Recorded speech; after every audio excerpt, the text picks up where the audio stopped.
नमस्कार, स्वराज एक्सप्रेस देख रहे हैं आप और मैं हूं आपके साथ शिवा। सीधा ले चलते हैं भोपाल के रविंद्र भवन, जहां प्रमुख कार्यक्रम में सीएम डॉक्टर मोहन यादव संबोधित कर रहे हैं।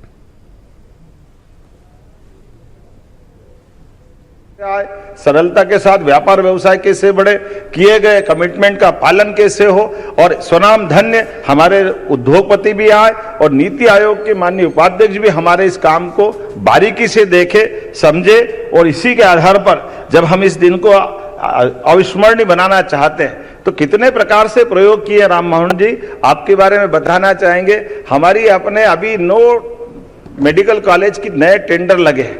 अब पूरे देश में अकेला हेल्थ में भी हमारा ये मध्य प्रदेश इस दिशा में आगे चल रहा है कि मेडिकल कॉलेज तो बने, लेकिन मेडिकल कॉलेज बनाने में 25 एकड़ जमीन 1 रुपए में हम देंगे और हमारा हॉस्पिटल 300 बेड का 10 साल तक चलाने के लिए देंगे। मेडिकल कॉलेज वो बना है पीपीपी मॉडल पर और हमारा हॉस्पिटल चलाने के लिए डॉक्टर, मरीज, दवाई हम सब देने वाले हैं। तो ये आम के आम गुठली के दाम, पैसा हमारा लगेगा नहीं, मेडिकल कॉलेज खड़ा हो जाएगा।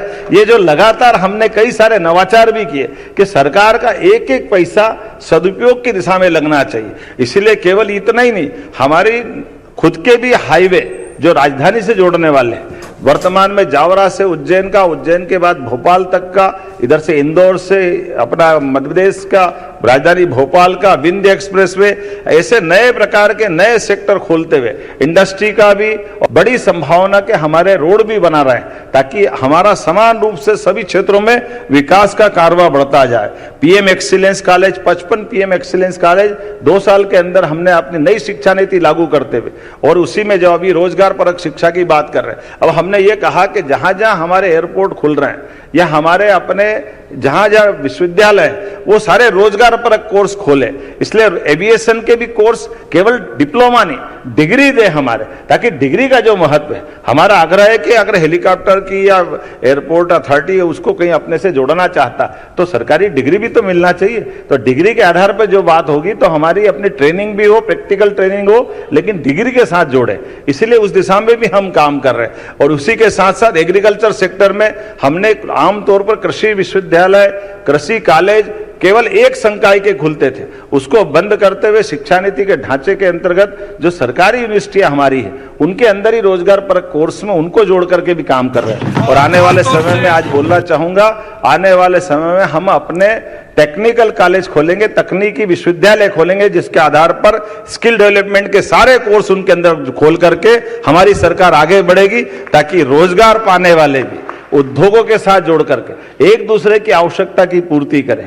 जिस प्रकार के लोग चाहिए वो हमारे राज्य में भी मिलेंगे, लेकिन उनकी ढंग से पढ़ाई हो जाए, उनकी चिंता हो जाए, इस दिशा में सरकार काम कर रही है। जब मैं आपसे बात कर रहा हूं तो कई प्रकार की योजनाओं पे बहुत सारी बात हो सकती है, लेकिन एयर एम्बुलेंस की बात उल्लेख करना चाहेंगे।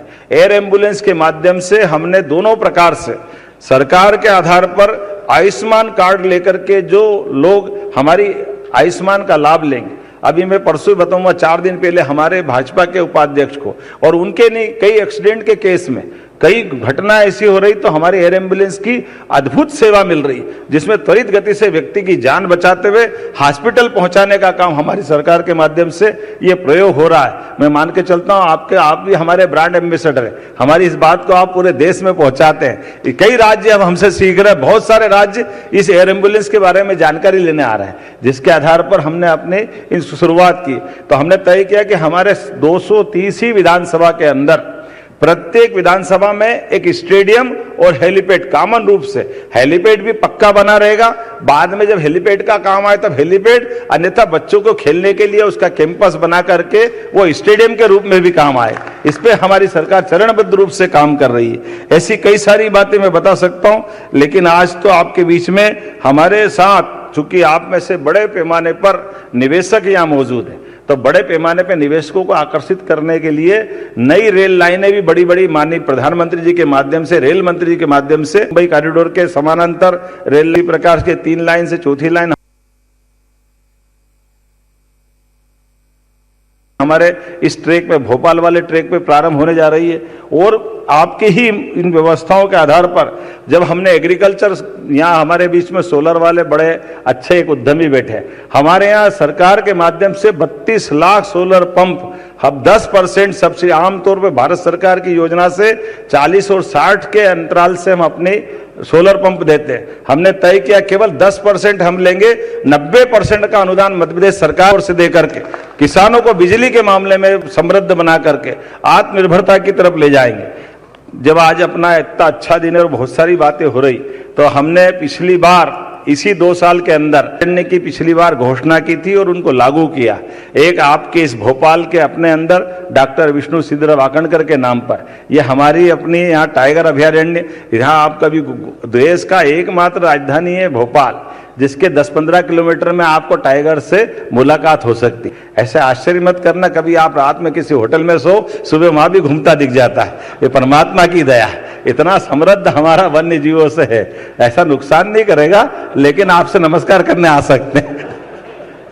जब ये हमारे 2 टाइगर अभयारण्य, एक भोपाल का बना, एक माधव नेशनल पार्क हमारा जो वर्तमान में शिवपुरी में हमने प्रारंभ किया, लेकिन चीता अभयारण्य भी बहुत सक्सेस जा रहा है। ये एशिया का नहीं, दुनिया का पहला हमारा चीता विस्थापन का हमारा अपना प्रयोग है, जिसके आधार पर एशिया से वर्षों पहले चीता चला गया था, लेकिन चीता आकर के अपना परिवार बसाने में उसको मध्य प्रदेश इतना पसंद आ रहा है, मध्य प्रदेश के माध्यम से देश पसंद आ रहा है, माननीय प्रधानमंत्री का शासनकाल पसंद आ रहा है। चीता परिवार को जोरदार अभिनंदन करो, जिसके कारण से धीरे धीरे करके 20 परिवार के चीता हम लाए थे, आज हम 32 से ऊपर उनको पहुंचा करके 2 हमारे चीता अभयारण्य प्रारंभ हो गए। तीसरा नौरोदही का भी घर, उसका बसेरा तैयार हो रहा है। एक तरह से ऐसे कई मामलों में तो बाकी राज्यों से भी हम बात, हमारे यहाँ सालों पहले चला गया था, ऐसे में मैंने गोवा, असम के मुख्यमंत्री जी से बात की है। बहुत जल्दी जंगली भैंसा भी हमको मिलने वाला है, जिसके आधार पर हमारी वो पुराने वन्य जीव संपदा को पुनर्जीवित करने का अभियान चला है। किंग कोबरा भी हम लेकर आने वाले हैं, जिसके आधार पर जब असम जाएंगे तो गेंडा कैसे भूल सकते हैं, तो गेंडा भी लेके आने वाले। हमारे अपने कई सारे अभयारण्य के पास परंपरागत रूप से हम अपने जू भी स्थापित कर रहे हैं, क्योंकि यहाँ हम लाइव दिखाते हैं जंगल में टाइगर घूमते हुए। तो ये बात सही है कि लाइव देखने का जंगल में, खुले जंगल में बड़ा आनंद होता है, लेकिन कई बार पर्यटक जब आते हैं दूर से तो थोड़ा मन में लाते कि टाइगर मिलेंगे, लेकिन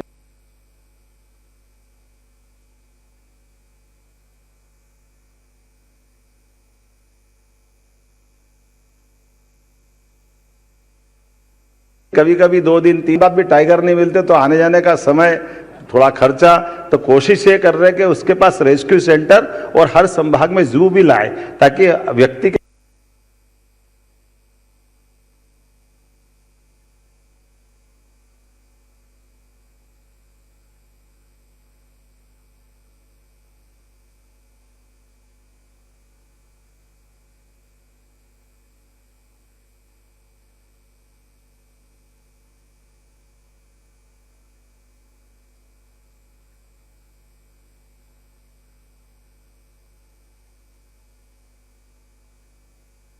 के मन में जिज्ञासा है तो उसको समाधान भी हो जाए, खुले बाड़े के रूप में भी देख सकते हैं। जब हमारे इस प्रकार की बात कर रहे हैं, तो जब 2 टाइगर रिजर्व हमने आपने घोषित किए टाइगर अभयारण्य, तो ऐसे में एक सेंचुरी आज यहाँ 27वीं नई सेंचुरी आपकी मौजूदगी में सबके बीच मध्य प्रदेश की सौगात के रूप में ओंकारेश्वर अभयारण्य हम नया बनाने की घोषणा करते, जोरदार अभिनंदन करें, जिसके आधार पर खंडवा और देवास जिले में ओंकारेश्वर वन्यजीव अभयारण्य का गठन किया जाएगा, जिसमें खंडवा का 343.74 वर्ग किलोमीटर और देवास जिले का 268.47 वर्ग किलोमीटर का ये पूरा सब मिलाकर 611 वर्ग किलोमीटर का ये ओंकारेश्वर अभयारण्य के रूप में इसका गठन किया जाएगा।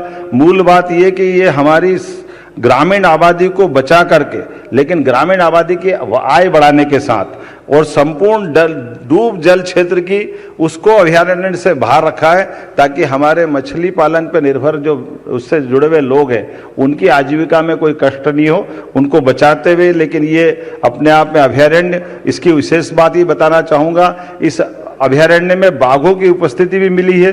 बाघों के साथ तेंदुआ, सोनकुत्ता, भालू, सांबर, हाइना, चीतल इत्यादि कई प्रकार के वन्य संपदा से समृद्ध ये हमारा 27वां सेंचुरी ये नए रूप में आएगा। मैं अपनी ओर से इसकी भी आप मध्य प्रदेश वासियों को बधाई देता हूं और खास करके आपके माध्यम से आज 3 सेक्टर के लिए जो धार्मिक पर्यटन के साथ साथ राष्ट्रीय उद्यानों को भी जोड़ेगी और जबलपुर को भी जोड़ेगी। ये तीनों हेलीकॉप्टर सर्विस जो पीएम श्री हेलीकॉप्टर सेवा की जो शुरुआत कर रहे हैं, जिसमें एंड टू एंड मैंने प्रारंभ में बात कही है, जिसके माध्यम से होटल, भोजन, टैक्सी, मंदिरों में दर्शन, भ्रमण ये सब कुछ उसी के साथ होगा।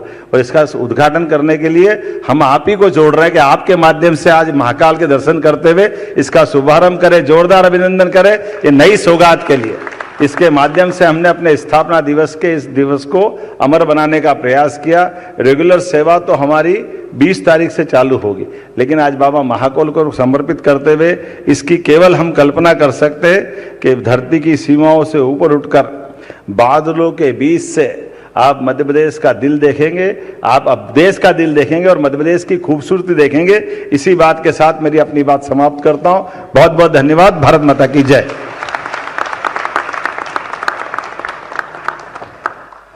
कोटिशा धन्यवाद माननीय, आपके ओजपूर्ण संबोधन के लिए और बेहद अपनेपन से भरे हुए संबोधन के लिए। अब हमारा निवेदन है माननीय एमएसएमई मंत्री मध्य प्रदेश शासन श्री चैतन्य कश्यप जी से कि कृपया आभार प्रकट करें।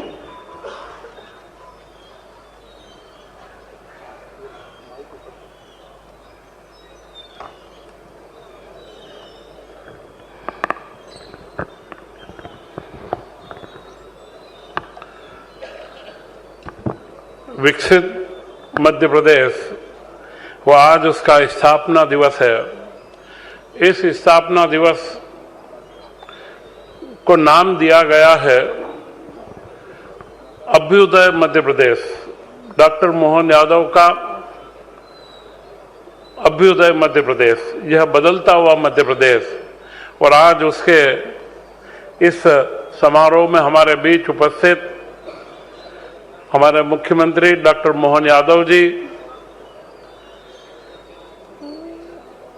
केंद्रीय नागरिक उड्डयन मंत्री राम मोहन नायडू जी, जिनके बारे में अभी मुख्यमंत्री जी ने उल्लेख करा, और निश्चित हम लोग प्रभावित थे। हम जब उनसे सुन रहे थे तो जिस तरीके से उन्होंने भाषा की ही बात नहीं कि हिंदी में हमारी बात रखी, परंतु जिस तरीके के दृष्टिकोण को उन्होंने रखा है वह बताता है कि प्रधानमंत्री जी के नेतृत्व में हम लोग भारत किस ऊंचाई पर है और उसी उड़ान की जो हमारी गति है उसी गति के साथ में मध्य प्रदेश भी कैसे कदम से कदम मिला के चल रहा है।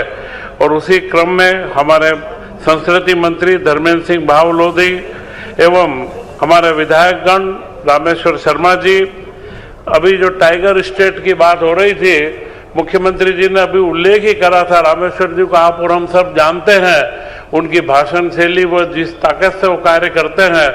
तो मैंने सहज रूप से कहा कि टाइगर भोपाल से थोड़े दूर है, तो मुख्यमंत्री जी ने उल्लेख उस कदम उठाया है। और हमने प्रधानमंत्री और गृह मंत्री जी को निमंत्रण किया कि 1 लाख करोड़ के एक दिन में भूमि पूजन लोकार्पण हम कराने वाले हैं। तो अगली वो जैसे उनकी तारीख मिलेगी, अर्थात आज से लगा करके 25 दिसंबर अटल बिहारी वाजपेयी जी की जन्म जयंती तक 2 महीने लगातार हमारे बीते उद्योग रोजगार वर्ष के अवसर पर किए गए कामों के अलग अलग प्रकार के कार्यक्रमों के माध्यम से बीते वर्ष की प्रगति से भी अवगत कराएंगे और नए संकल्प लेते हुए आगे बढ़ेंगे।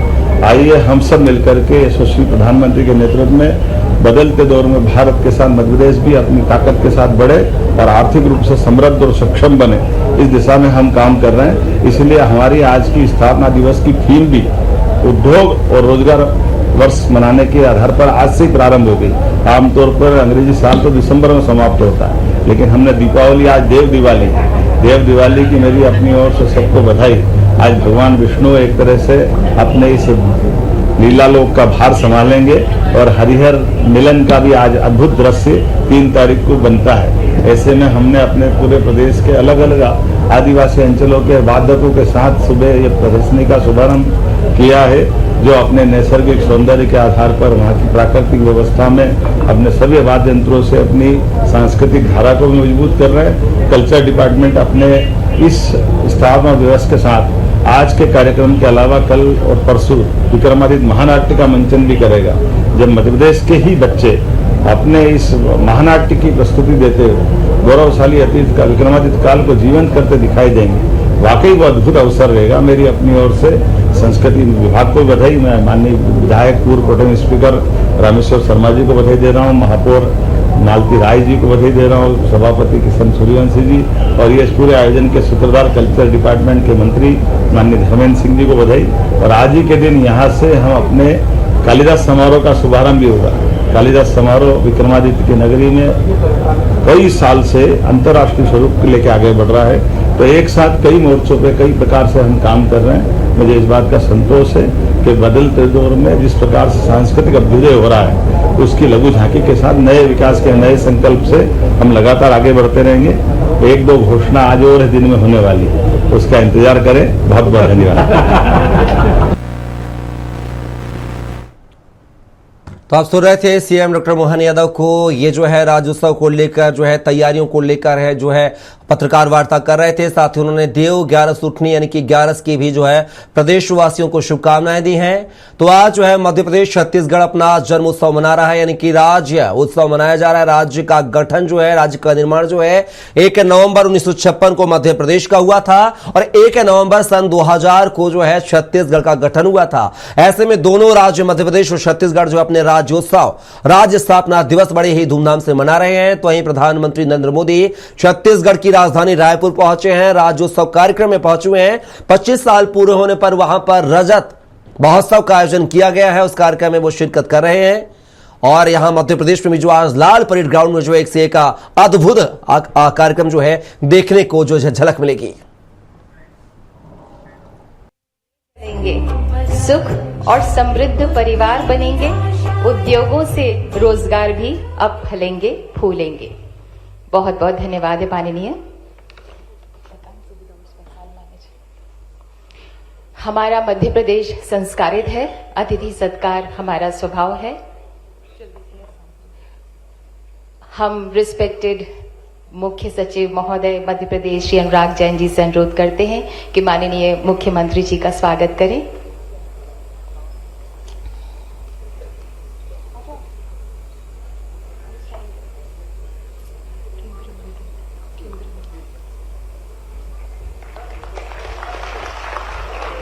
आपसे ये निवेदन करते हैं माननीय नागरिक उड्डयन मंत्री श्री किंजरापू राम मोहन नायडू जी का स्वागत करें। माननीय मुख्य मंत्री जी और माननीय नागरिक उड्डयन मंत्री जी का स्वागत किया मुख्य सचिव महोदय ने, बहुत बहुत धन्यवाद। और अब सभी जो हमारे गणमान्य अतिथिगण हैं मंच में, उनका स्वागत करने के लिए मैं निवेदन करूंगी श्री नीरज मंडलोई जो कि एसीएस है मध्य प्रदेश के, और मैं निवेदन करना चाहूंगी श्री राघवेंद्र कुमार सिंह प्रमुख सचिव DIPIP MSME आपसे कि कृपया सभी गणमान्य अतिथियों का स्वागत करें मंच पर उपस्थित हैं जो।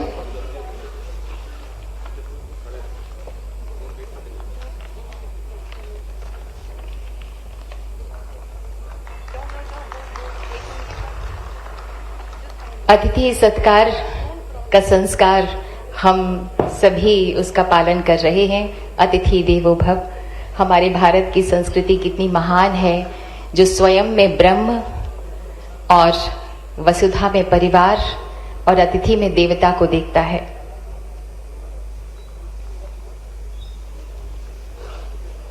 अतिथि देवो भव। चेहरे का एक इलाका मुस्कान के लिए रखना, हर दिल में एक कमरा मेहमान के लिए रखना। सभी मेहमानों का हम हृदय से अभिनंदन करते हैं, स्वागत करते हैं। हमारे बीच में सभी गणमान्य अतिथिगण जो यहाँ उपस्थित हैं, हम उनका हृदय से अभिनंदन करते हैं मध्य प्रदेश की पावन भूमि में।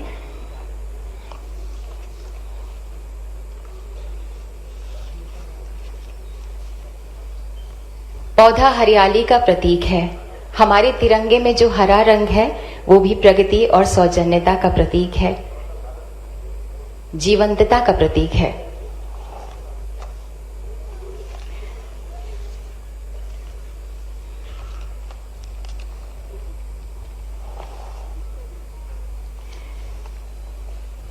और अब हम निवेदन करते हैं रिस्पेक्टेड मुख्य सचिव मध्य प्रदेश श्री अनुराग जैन जी आपसे कि कृपया स्वागत संबोधन दें और कृपया राज्य के प्रदेश में जो निवेश संबंधी उपलब्धियां हैं विकसित मध्य प्रदेश 2047 पर अपना प्रस्तुतिकरण दें। रिस्पेक्टेड मुख्य सचिव महोदय श्री अनुराग जैन जी।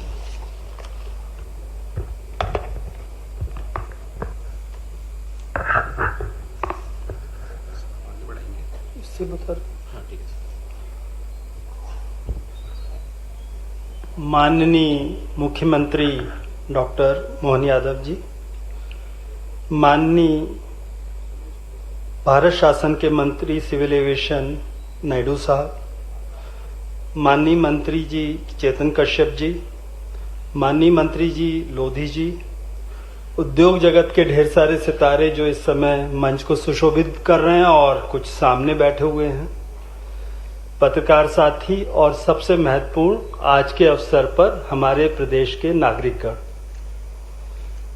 आप सबका प्रदेश के इस 70वें स्थापना दिवस के कार्यक्रम में बहुत बहुत स्वागत है।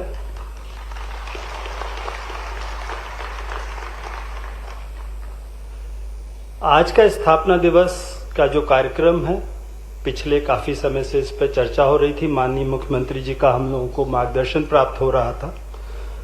पिछले कई सालों के तुलना में देखा जाए तो 1956 से मध्य प्रदेश बना, पर आज के दिन में एक विशेष चीज ये है कि हम लोग आज अपने प्रदेश का विजन 2047 साथ में लॉन्च कर रहे हैं।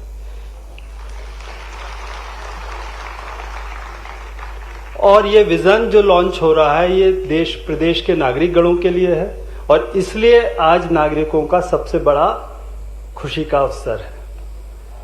जैसा आप सभी जानते हैं, how do you switch on to this?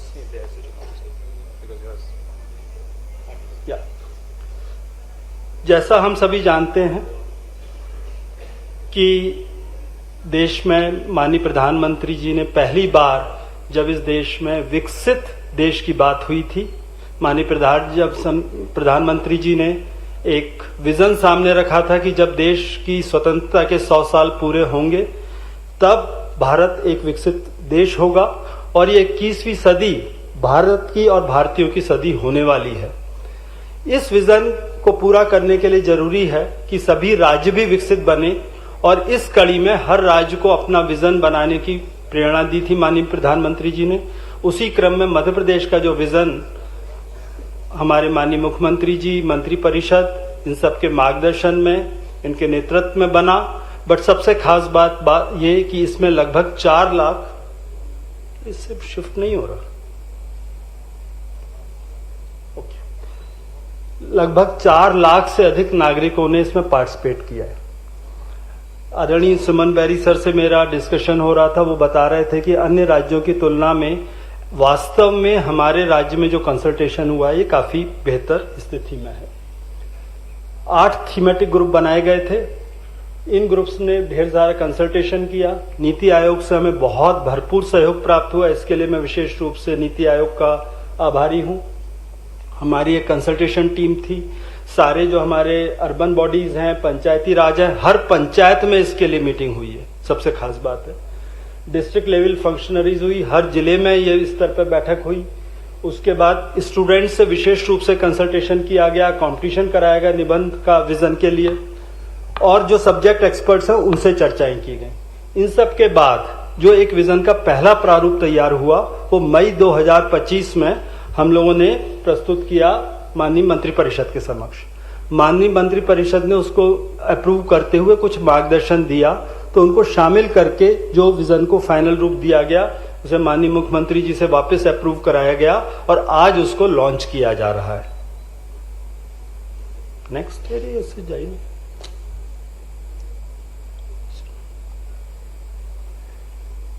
ये हमारे विजन जो समृद्ध मध्य प्रदेश नाम दिया है, विकसित मध्य प्रदेश का नाम कैसा होगा जब कल्पना की गई, ये समृद्ध मध्य प्रदेश होगा। इसके 3 मुख्य पिलर होंगे, सुखद, संपन्न और सांस्कृतिक। सुखद ऐसा होगा कि यहाँ के नागरिकों की जिंदगी आसान होगी, गरिमामय उनकी जिंदगी होगी, बेसिक आवश्यकताएं उनकी पूरी हो। संपन्न ऐसे कि हर व्यक्ति को रोजगार हो, इन्वेस्टमेंट, निवेश को बढ़ावा मिले, और उसमें एक बेसिक स्ट्रेटेजी होगी इनोवेशन की। और सांस्कृतिक इसलिए कि हमें अपने देश की, हमारे अपने प्रदेश की कल्चर पे गर्व है, और केवल गर्व नहीं है, कल्चर बहुत बड़ा, आजकल एक कल्चरल इकोनॉमी की बात चली है। जैसे उदाहरण के लिए हम लोग बात करें तो उज्जैन में जब से महाकाल कॉरिडोर और उसका विकास हुआ है, पिछले वर्ष क्या हम अंदाज कर सकते कितने लोग वहां पे आए? 7 करोड़। यदि 7 करोड़ लोग एक शहर में आएंगे तो उसकी इकोनॉमी कहां से कहां पहुंचेगी, ये हम लोग अपने आप समझ सकते हैं। तो ये जो संस्कृति पे जोर है, ये कल्चरल इकोनॉमी के लिए जोर है, इसके अलग अलग काम चल रहे हैं। कुल मिला के जो 8 ग्रुप बने, बाद में भी नाम आएंगे इसलिए मैं ये नहीं बताऊंगा। 3 इकोनॉमिक थीम्स हैं, 3 सोशल थीम है और 2 अनेबलर्स हैं। पहली थीम जो है सस्टेनेबल इंडस्ट्रियल ग्रोथ, जैसा आप सभी के जानकारी में है, माननीय मुख्यमंत्री जी ने पिछले 1 वर्ष में बहुत ज्यादा प्रयास किए हैं उद्योग जगत के लिए, रीजनल इंडस्ट्रियल कॉन्क्लेव किए। तो इसका जो विजन है उसमें हम लोग 2 चीजों पे फोकस करेंगे, हाई वैल्यू। इस पर अपना प्रस्तुतिकरण दें रिस्पेक्टेड मुख्य सचिव महोदय श्री अनुराग जैन।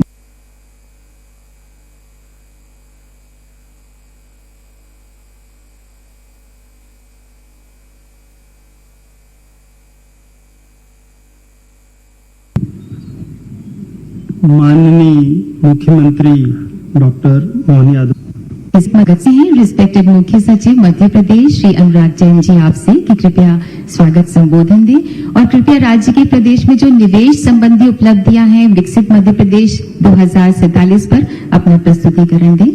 रिस्पेक्टेड मुख्य सचिव महोदय श्री अनुराग जैन जी।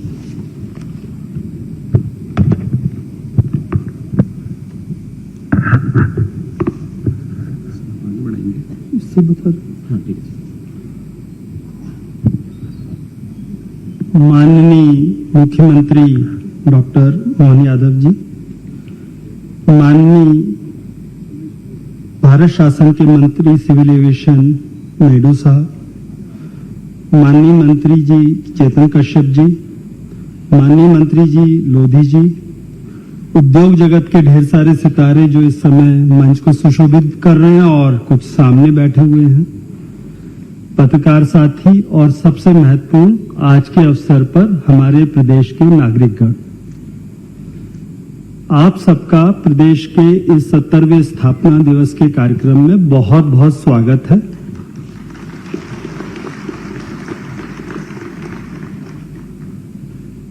आज का स्थापना दिवस का जो कार्यक्रम है, पिछले काफी समय से इस पर चर्चा हो रही थी, माननीय मुख्यमंत्री जी का हम लोगों को मार्गदर्शन प्राप्त हो रहा था।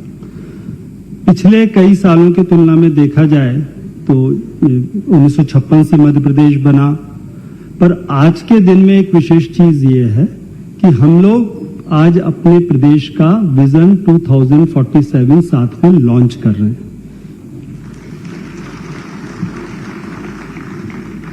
और ये विजन जो लॉन्च हो रहा है ये देश प्रदेश के नागरिकगणों के लिए है और इसलिए आज नागरिकों का सबसे बड़ा खुशी का अवसर है। जैसा आप सभी जानते हैं,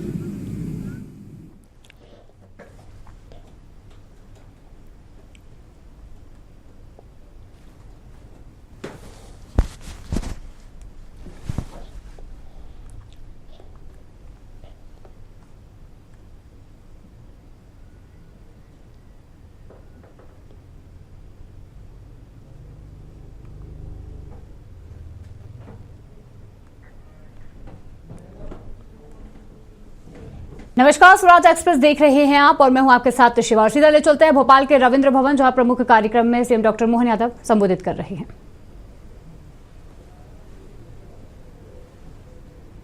सरलता के साथ व्यापार व्यवसाय कैसे बढ़े, किए गए कमिटमेंट का पालन कैसे हो और स्वनाम धन्य हमारे उद्योगपति भी आए और नीति आयोग के माननीय उपाध्यक्ष भी हमारे इस काम को बारीकी से देखे, समझे और इसी के आधार पर जब हम इस दिन को अविस्मरणीय बनाना चाहते हैं तो कितने प्रकार से प्रयोग किए। राम मोहन जी आपके बारे में बताना चाहेंगे। हमारी अपने अभी 9 मेडिकल कॉलेज की नए टेंडर लगे हैं।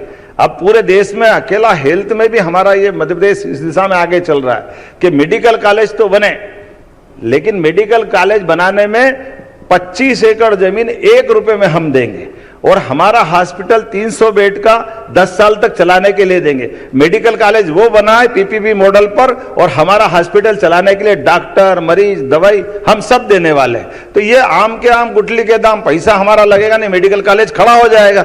ये जो लगातार हमने कई सारे नवाचार भी किए कि सरकार का एक एक पैसा सदुपयोग की दिशा में लगना चाहिए। इसलिए केवल इतना ही नहीं, हमारी खुद के भी हाईवे जो राजधानी से जोड़ने वाले हैं, वर्तमान में जावरा से उज्जैन का, उज्जैन के बाद भोपाल तक का, इधर से इंदौर से अपना मध्य प्रदेश का, राजधानी भोपाल का विंध्य एक्सप्रेसवे, ऐसे नए प्रकार के नए सेक्टर खोलते हुए इंडस्ट्री का भी बड़ी संभावना के हमारे रोड भी बना रहे हैं ताकि हमारा समान रूप से सभी क्षेत्रों में विकास का कारवा बढ़ता जाए। PM excellence college, 55 PM excellence college 2 साल के अंदर हमने अपनी नई शिक्षा नीति लागू करते हुए, और उसी में जो अभी रोजगार परक शिक्षा की बात कर रहे हैं, अब हमने ये कहा कि जहां जहां हमारे एयरपोर्ट खुल रहे हैं या हमारे अपने जहां जहां विश्वविद्यालय वो सारे रोजगार परक कोर्स खोले। इसलिए एविएशन के भी कोर्स केवल डिप्लोमा नहीं, डिग्री दे हमारे, ताकि डिग्री का जो महत्व है, हमारा आग्रह है कि अगर हेलीकॉप्टर की या एयरपोर्ट अथॉरिटी है उसको कहीं अपने से जोड़ना चाहता तो सरकारी डिग्री भी तो मिलना चाहिए। तो डिग्री के आधार पर जो बात होगी तो हमारी अपनी ट्रेनिंग भी हो, प्रैक्टिकल ट्रेनिंग हो, लेकिन डिग्री के साथ जोड़े। इसलिए उस दिशा में भी हम काम कर रहे हैं। और उसी के साथ साथ एग्रीकल्चर सेक्टर में हमने आमतौर पर कृषि विश्वविद्यालय, कृषि कॉलेज केवल एक संकाय के खुलते थे, उसको बंद करते हुए शिक्षा नीति के ढांचे के अंतर्गत जो सरकारी यूनिवर्सिटियां हमारी है उनके अंदर ही रोजगार परक कोर्स में उनको जोड़ करके भी काम कर रहे हैं। और आने वाले समय में आज बोलना चाहूंगा, आने वाले समय में हम अपने टेक्निकल कॉलेज खोलेंगे, तकनीकी विश्वविद्यालय खोलेंगे, जिसके आधार पर स्किल डेवलपमेंट के सारे कोर्स उनके अंदर खोल करके हमारी सरकार आगे बढ़ेगी, ताकि रोजगार पाने वाले भी उद्योगों के साथ जोड़ करके एक दूसरे की आवश्यकता की पूर्ति करें। जिस प्रकार के लोग चाहिए वो हमारे राज्य में भी मिलेंगे, लेकिन उनकी ढंग से पढ़ाई हो जाए, उनकी चिंता हो जाए, इस दिशा में सरकार काम कर रही है। जब मैं आपसे बात कर रहा हूं तो कई प्रकार की योजनाओं पे बहुत सारी बात हो सकती है, लेकिन एयर एम्बुलेंस की बात उल्लेख करना चाहेंगे। एयर एम्बुलेंस के माध्यम से हमने दोनों प्रकार से सरकार के आधार पर आयुष्मान कार्ड लेकर के जो लोग हमारी आयुष्मान का लाभ लेंगे, अभी मैं परसों बताऊंगा, 4 दिन पहले हमारे भाजपा के उपाध्यक्ष को और उनके नहीं कई एक्सीडेंट के केस में कई घटना ऐसी हो रही तो हमारी एयर एम्बुलेंस की अद्भुत सेवा मिल रही, जिसमें त्वरित गति से व्यक्ति की जान बचाते हुए हॉस्पिटल पहुंचाने का काम हमारी सरकार के माध्यम से ये प्रयोग हो रहा है। मैं मान के चलता हूं आप भी हमारे ब्रांड एम्बेसडर हैं, हमारी इस बात को आप पूरे देश में पहुंचाते हैं। कई राज्य अब हमसे सीख रहे हैं, बहुत सारे राज्य इस एयर एम्बुलेंस के बारे में जानकारी लेने आ रहे हैं, जिसके आधार पर हमने अपने इन शुरुआत की। तो हमने तय किया कि हमारे 230 ही विधानसभा के अंदर प्रत्येक विधानसभा में एक स्टेडियम और हेलीपैड, कॉमन रूप से हेलीपैड भी पक्का बना रहेगा। बाद में जब हेलीपैड का काम आए तब हेलीपैड, अन्यथा बच्चों को खेलने के लिए उसका कैंपस बना करके वो स्टेडियम के रूप में भी काम आए। इस पे हमारी सरकार चरणबद्ध रूप से काम कर रही है। ऐसी कई सारी बातें मैं बता सकता हूं, लेकिन आज तो आपके बीच में हमारे साथ, चूंकि आप में से बड़े पैमाने पर निवेशक यहाँ मौजूद हैं, तो बड़े पैमाने पर निवेशकों को आकर्षित करने के लिए नई रेल लाइनें भी बड़ी बड़ी माननीय प्रधानमंत्री जी के माध्यम से, रेल मंत्री जी के माध्यम से हमको मिली है। इंदौर मनमाड़ अर्थात हमारी परंपरागत दिल्ली मुंबई कॉरिडोर्स के अलावा मनमाड़ की सीधी ट्रेन मिलने वाली 18,000 करोड़ की, जो पूरे मालवा को निकाल करके सीधे हमको मुंबई से जोड़ेगी। और ये जो गुना ग्वालियर के पास से बजाय भोपाल और इटारसी से होके जाने के, यहाँ से सीधे मालवा में इंदौर उज्जैन से होते हुए सीधे निकल के जाएगी। तो ये व्यापार व्यवसाय के लिए बहुत बड़ा नया एक ट्रैक खुलेगा, जिसकी संभावना पे चंबल से लगा के मध्य प्रदेश के पूरे हिस्से को लाभान्वित करेगी। इसमें लगभग 250 किलोमीटर बंबई की दूरी कम होगी और नया सेक्टर खुलेगा। ऐसी एक नहीं बहुत सारी चीजें हैं। खंडवा से इंदौर की हमारी नई रेल लाइन, वो भी मेट्रो गेज से आ रही है। तीसरी और चौथी लाइन हमारी नागदा रतलाम होकर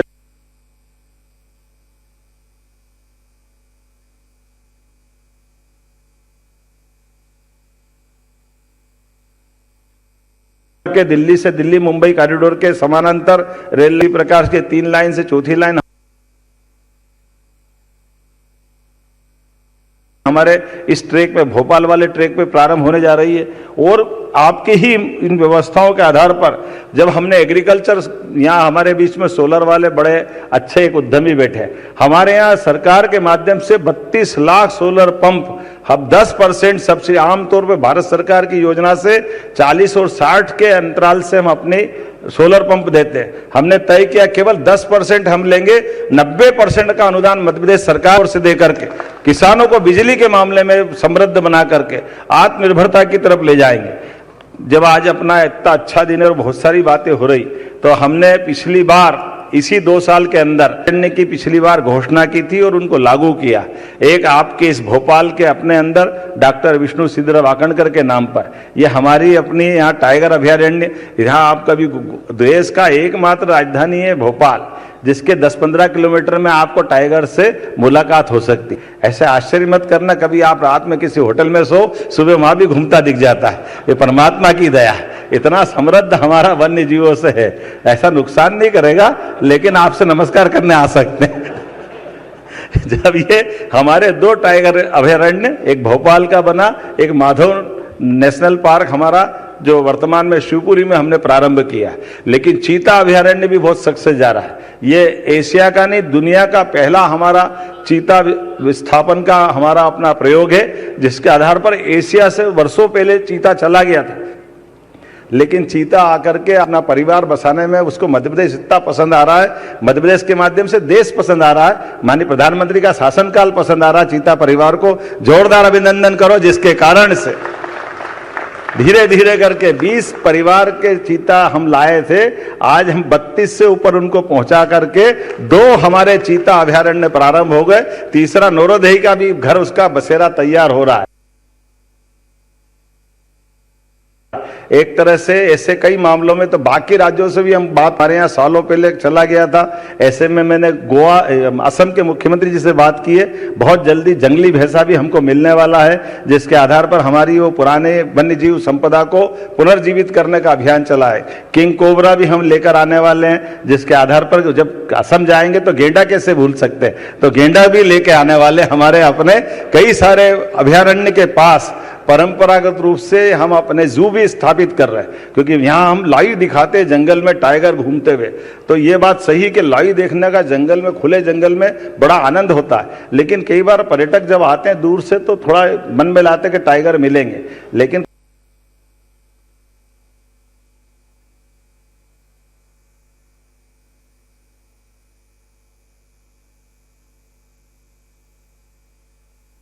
कभी कभी 2 दिन 3 बार भी टाइगर नहीं मिलते, तो आने जाने का समय, थोड़ा खर्चा, तो कोशिश ये कर रहे हैं कि उसके पास रेस्क्यू सेंटर और हर संभाग में जू भी लाए, ताकि व्यक्ति के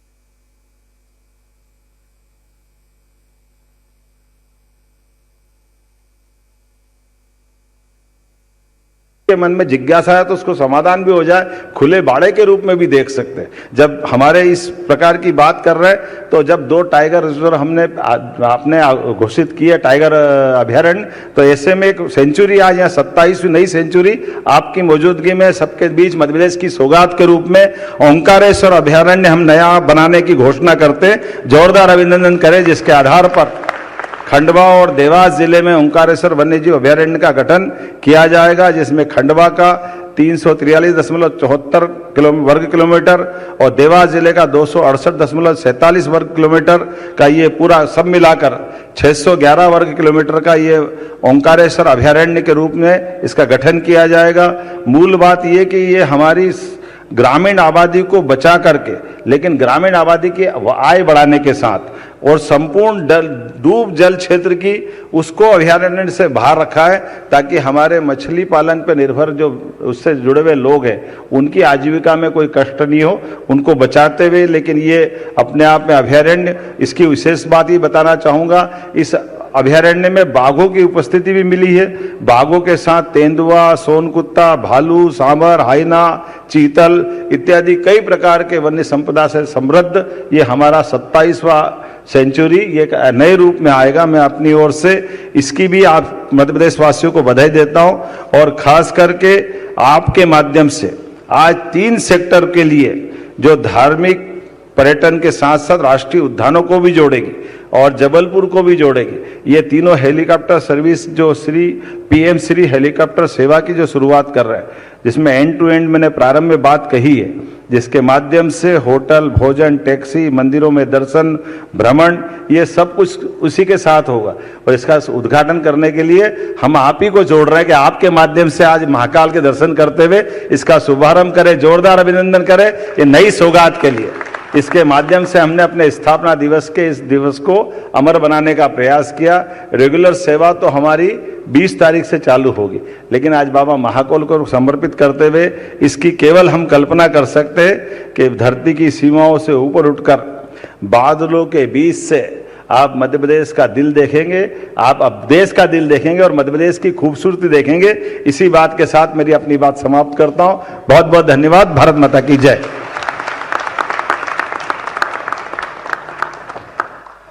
कोटिशः धन्यवाद माननीय आपके ओजपूर्ण संबोधन के लिए और बेहद अपनेपन से भरे हुए संबोधन के लिए। अब हमारा निवेदन है माननीय एमएसएमई मंत्री मध्य प्रदेश शासन श्री चैतन्य कश्यप जी से कि कृपया आभार प्रकट करें।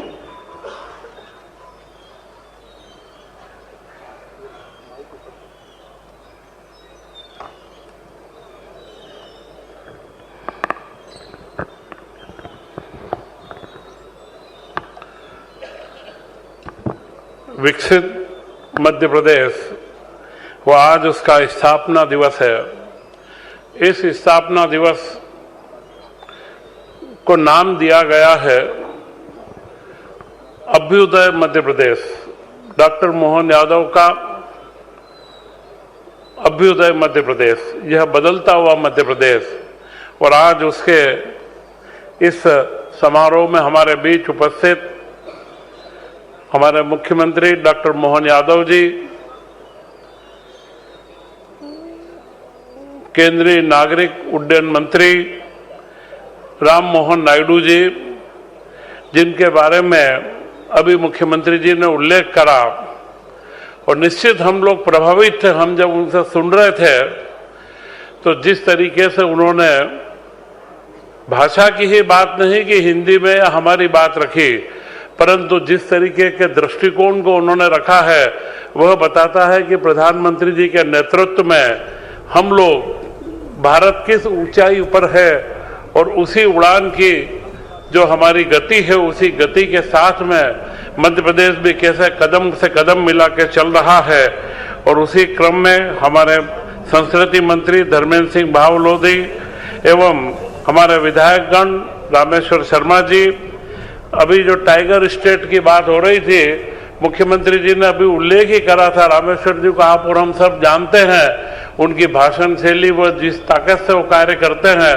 तो मैंने सहज रूप से कहा कि टाइगर भोपाल से थोड़े दूर है, तो मुख्यमंत्री जी ने उल्लेख।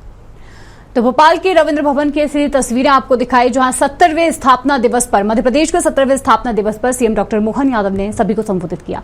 अब इसी के साथ खबरों में आगे बढ़ेंगे जहां मध्य प्रदेश के स्थापना दिवस पर मुख्यमंत्री डॉक्टर मोहन यादव का बयान सामने आया है। उन्होंने कहा कि हमारे 20 साल की यात्रा 55 साल पर भारी पड़ती है और उन्होंने देशवासियों प्रदेशवासियों को स्थापना दिवस की शुभकामनाएं दी और राज्य ने 70 साल की यात्रा में प्रगति और उन्नति की कामना की है। वहीं आपको बता दें कि सीएम ने यह भी कहा है कि ईरान के अंदर अगर कोई भी मंदिर है तो उसको प्रदर्शनी के माध्यम से यहां दिखाया जा रहा है।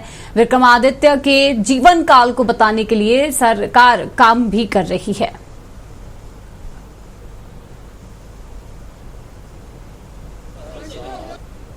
मध्य प्रदेश के स्थापना दिवस की पूरे प्रदेशवासियों को, देशवासियों को बधाई। 1 नवंबर 1956 में बनने वाला मध्य प्रदेश तत्कालीन समय के मध्य भारत, मालवा, विंध्य, सीपी एंड बरार ऐसे कई राज्यों से जोड़ करके ये राज्य की रचना हुई और राज्य ने 70 साल की यात्रा में सभी प्रकार के क्षेत्रों में अपनी प्रगति उन्नति करते हुए अपने से एक समृद्ध राज्य का उदय कराते हुए भी अपनी विकास यात्रा को नहीं रोका। छत्तीसगढ़ आज हमारा ही अपना भाई है, जो हमसे अपने योजना के दृष्टि से एक अलग प्रकार का राज्य बनकर के निकल के आया, और हमें इस बात का संतोष है कि उसके भी 25 वर्ष हो रहे हैं। तो छत्तीसगढ़ के मुख्यमंत्री को, छत्तीसगढ़ की सरकार को और माननीय प्रधानमंत्री को भी धन्यवाद। वो आज उसकी रजत जयंती में शामिल हो रही है, हमारे लिए सौभाग्य की बात है।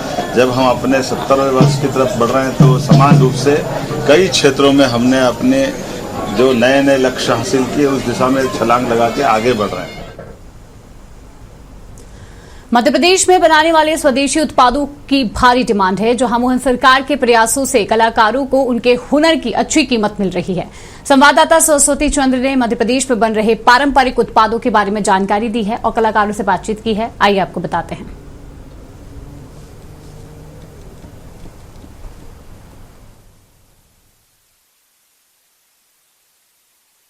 मध्य प्रदेश में इन्वेस्टर्स मीट हुई, उसके बाद मध्य प्रदेश स्थापना दिवस, और स्थापना दिवस की जो थीम है उद्योग और रोजगार, और आज मध्य प्रदेश सरकार की वो प्रदर्शनी हम आपको दिखाते हैं जिसमें कि हमारी विरासत, हमारी पहचान, ये इस थीम पर काम किया गया है। और ये इस प्रदर्शनी में कुछ एक्सक्लूसिव चीजें बताई गई हैं और हमारे जो कारीगर हैं किस तरह से काम करते हैं और उनकी जो बनाए हुए प्रोडक्ट्स हैं वो किस तरह से वैल्यू एडिशन होकर विदेशों में अपनी पहचान बनाते हैं और ख़ासतौर से मध्य प्रदेश में किस तरह से काम होता है। आइए हम उन चीज़ों से आपको रूबरू कराते हैं। इसकी वजह ये है कि इसकी एक तो अनूठी कला है, इसके कलर डिजाइन कॉम्बिनेशन बहुत हटके ही होते हैं। अच्छा। और ये समझ लो ये नाम से ही बिकती है ये। अच्छा। और इसका ये बहुत लाइट वेट होती है। हाँ। और हम कारीगर लोग इस साड़ी पर कोई भी डिजाइन बना सकते हैं। अच्छा। जैसे आप पेड़ बनवा लो, किसी इंसान की तस्वीर बनवा लो, कोई बिल्डिंग बनवा लो, कुछ भी बनवा लो, हम वीविंग में बना देंगे उसको। बहुत बारीक काम है जैसा कि बताया। इस काम में मेहनत लगती है। यदि ये साड़ी आप एक महीने में साड़ी बन के तैयार होती है जी। चलिए ये साड़ी जो है डिस्प्ले में है, इसको बताते हैं। ये साड़ी जो है बड़ी खूबसूरत लग रही है और जो मेहनत है 1 महीने की मेहनत के बाद 2 भी लग सकते हैं। 1 महीने लगता है बनने में, 2 कारीगर बनाएंगे जब 1 महीने में बन के तैयार हो पाएगी ये साड़ी। अच्छा, इसकी कितनी कीमत है वैसे? इसकी 25,000 रुपए। 25,000 रुपए। और एक्सपोर्ट भी होता होगा ये तो मटेरियल बहुत है। हाँ, बाहर से सब जरी आता है सूरत से, कोयम्बटूर से आता है ये सब। अच्छा। मसला अलग अलग राज्यों से आता है इसका माल, अलग अलग राज्यों से आता है। ओनली बनता है चंदेरी में जितना जो मटेरियल लगता है वो पूरा बाहर से आता है। बाहर से। जैसे रेशम है, रेशम अपना चाइना से आता है, बेंगलोर। अच्छा। बेंगलोर से सब में हमारे यहाँ आता है। इसका जो बॉर्डर बनता है जरी का वो हमारा गुजरात सूरत से आता है, वो और कहीं नहीं बनेगा। अच्छा। लोगों ने प्रयास भी किया लेकिन उन्होंने नहीं बना पाई। अच्छा। इसलिए गुजरात में ही बनेगा। इसका जो कॉटन होता है ये अपना तमिलनाडु कोयम्बटूर से आता है। चंदेरी में केवल साड़ी बनाई जाती है, मटेरियल सारा बाहर से आता है। प्रधान गोंड आर्ट पेंटिंग है। प्रधान गोंड जी। तो इसमें क्या विशेषता, क्या बताती हो आप लोग? हम इसमें चिड़िया भी बनाते हैं, हिरन बनाते हैं। अच्छा जी। मतलब प्रकृति से जुड़े और प्रकृति से जुड़े हैं जानवर जो है, जानवर जी। आप भी करते हैं पेंटिंग ना? हाँ सर, मैं भी करता हूँ। और ये प्रधान गोंड आर्ट है, ये जिसकी शुरुआत जो है हमारे जो स्वर्गीय जनगण सिंह श्याम द्वारा किया गया था इस आर्ट की शुरुआत। और मेरे मम्मी पापा भी मैंने जो है अपनी मम्मी पापा से सीखा है। जो मेरी मम्मी है श्रीमती दुर्गा बाई व्याम, जो पद्मश्री हैं इसी आर्ट में। अच्छा, आप बच्चों को भी सिखा रहे हैं? हाँ सर, बच्चों को भी सिखा रहे हैं। मेरे बच्चों को भी काफ़ी इंटरेस्ट है। मेरी बेटिया हर्तिका, मेरा बेटा आर्यांश और ये जो मेरे भाई का लड़का है ये भी सीख रहा है। अच्छा, आप लोग ट्रेनिंग भी देते हैं? कितना उत्साह है लोगों को? बहुत खुशी होती है उन लोग को। और हम जब स्कूल कॉलेज में जाते हैं तो उनको इतना अच्छा लगता है सीखकर हमारे स्टाइल को सीखने में और गोंड आर्ट को सीखने में, कलरफुल काम करने में उनको बहुत अच्छा लगता है बच्चों को। अच्छा, इसमें आप प्रकृति से जुड़े हुए जैसे जानवर हैं अलग अलग, पेड़ पौधे, क्या क्या इसमें फोकस रहता है बेसिकली? इसमें मैं अपने चित्रों में हमेशा ही प्रकृति के ऊपर ही बनाता हूं और मेरी जो पेंटिंग रही है इमेजिनेशन पे रहती है। जैसे कि कोई मैं पेड़ देखता हूं तो उसमें मुझे कई प्रकार की जो शक्ल नज़र आती हैं, जड़ों में जंगली जानवरों की शक्ल नज़र आती है, उन चीज़ों को मैं चित्रों में दर्शाता हूँ। कितनी डिमांड है इसकी? सर देश विदेश में बहुत डिमांड है। यहाँ भी जो समझते हैं आर्ट को वो बहुत ही मांग करते हैं इस आर्ट को, हमें ऑर्डर देते हैं। ये थोड़ा सा नजर डालें, ये हमें बताएंगे कि इसमें क्या विशेषता है। ये गोंड पेंटिंग है जी सर जी। ये मैंने अपने मामा जी के बारे में बनाया है जिनने इस कला की शुरुआत की है। इस कला की शुरुआत जो है स्वर्गीय जनगण सिंह श्याम जी के द्वारा किया गया है और ये मेरे मामा जी हैं जो मैंने बनाया है। ये मेरे मामा जी हैं, उनके पास ये काइनेटिक एक्टिवा हुआ करती थी उस टाइम। वो उसी से वो भारत भवन में ऑफिस में जाते थे और वहाँ से एक पेड़ के नीचे बैठ के विचार करते थे कि मैं क्या अपने चित्रों में नया बनाऊँ और क्या बना सकूँ। तो ये मैंने अपने मामा जी के बारे में बनाया है ये चित्र। बिल्कुल, तो आप देख सकते हैं कितनी खूबसूरती से डिपिक्ट किया गया है और अपने मामा जो इन्होंने सीखा उनसे हुनर, उन्होंने भांजे ने अपने मामा को इस खूबसूरत तस्वीर में गढ़ा है। आप देख सकते हैं बड़ी खूबसूरत तरीके से बनाया हुआ है। पराली फसल अवशेष आजकल बहुत ज्यादा चल रहा है कि किसान जो है उसका जो उत्पाद होता है उसके बाद जो वेस्ट प्रोडक्ट है। और सीधा आपको ले चलते हैं छत्तीसगढ़, जहां प्रधानमंत्री नरेंद्र मोदी नए विधानसभा में जायजा ले रहे हैं।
तो छत्तीसगढ़ की ये सीधी तस्वीरें आपको दिखा रहे हैं जहां प्रधानमंत्री नरेंद्र मोदी बनाई गई प्रदर्शनी का जायजा ले रहे हैं। काफी सुंदर यहां पर प्रदर्शनी बनाई गई है जिसका जायजा प्रधानमंत्री के द्वारा लिया जा रहा है।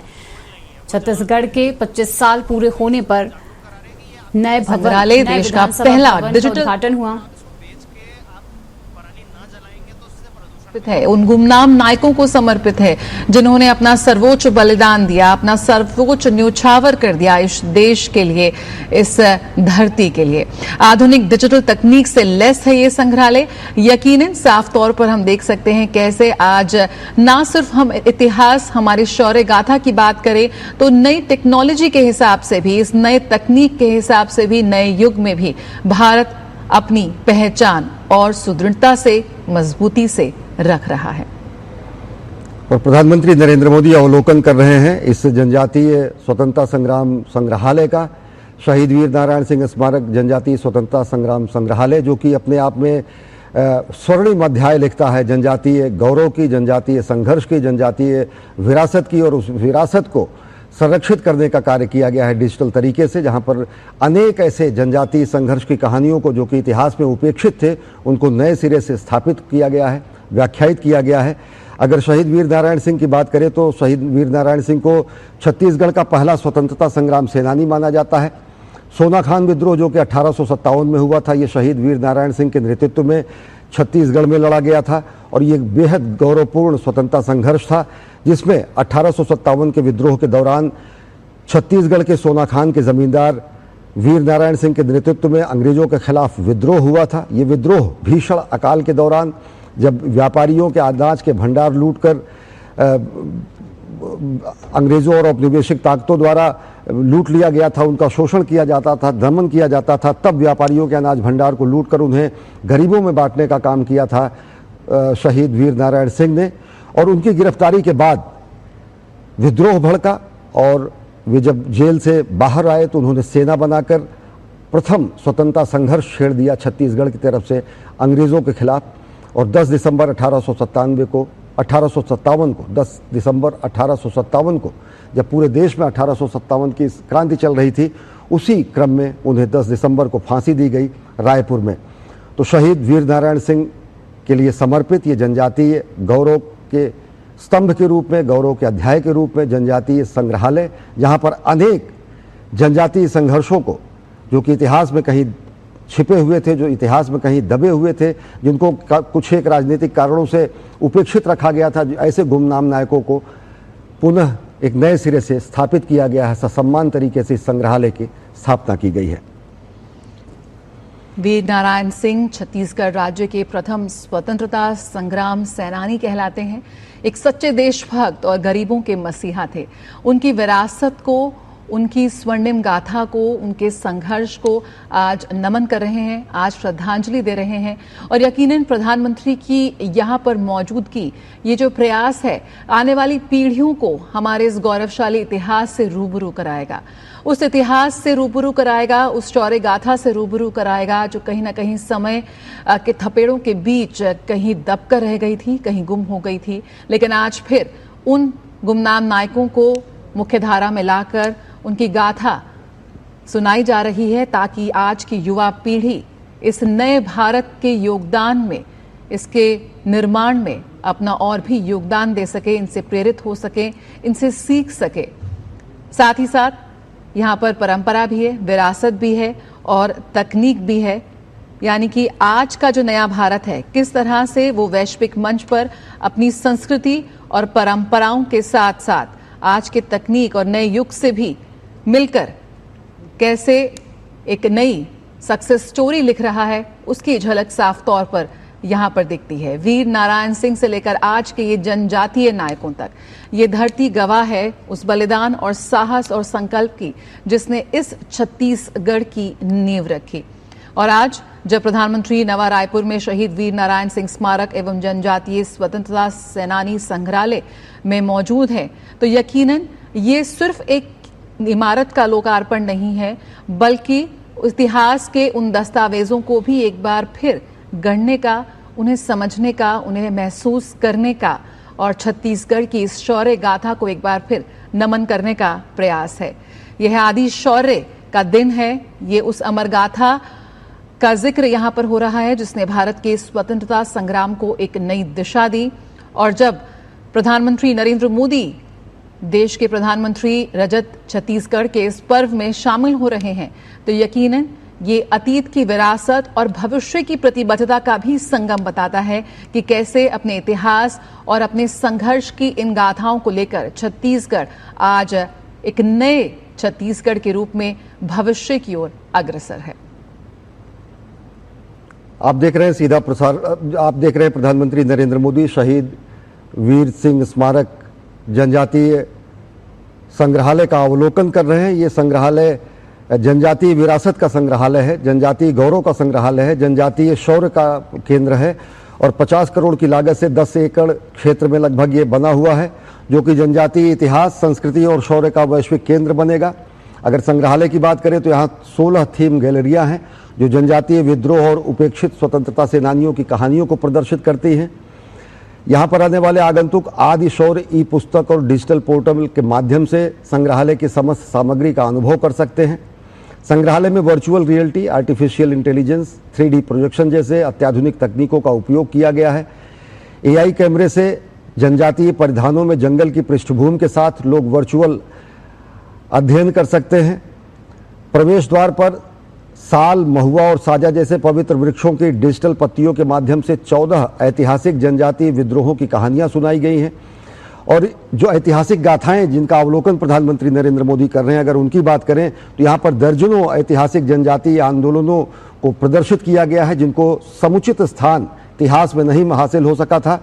चाहे वो हलवा विद्रोह हो, चाहे वो परलकोट का विद्रोह हो, चाहे वो तारापुर का विद्रोह हो, ये ऐसे संघर्ष हैं जो कि सामंतवादी और औपनिवेशिक उत्पीड़न के विरुद्ध थे, जो कि 18वीं शताब्दी में 1774 से लेकर 1850 तक के बीच में ये किए गए। 18वीं और 19वीं शताब्दी की अगर बात करें तो ये संघर्ष की कहानियां हैं जो जनजातीय लोगों ने सामंतों के खिलाफ लड़ी, औपनिवेशिक उत्पीड़न के खिलाफ लड़ी। मेरिया, कोई, लिंगगिरी जैसे पारंपरिक अधिकारों की रक्षा के लिए जो लड़ाइयाँ लड़ी गई उनका यहाँ पर प्रदर्शन किया गया है। और यहीं पर छत्तीसगढ़ के प्रथम स्वतंत्रता संग्राम सेनानी हुतात्मा वीर नारायण सिंह के नेतृत्व में छत्तीसगढ़ के गौरवपूर्ण स्वतंत्रता संग्राम का प्रदर्शन किया गया है, जिसे सोना खान विद्रोह के रूप में जाना जाता है। सोना खान विद्रोह, जिसमें गरीब लोगों के लिए उत्पीड़न के खिलाफ पहली बार विद्रोह का बिगुल फूंका था शहीद वीर नारायण सिंह ने।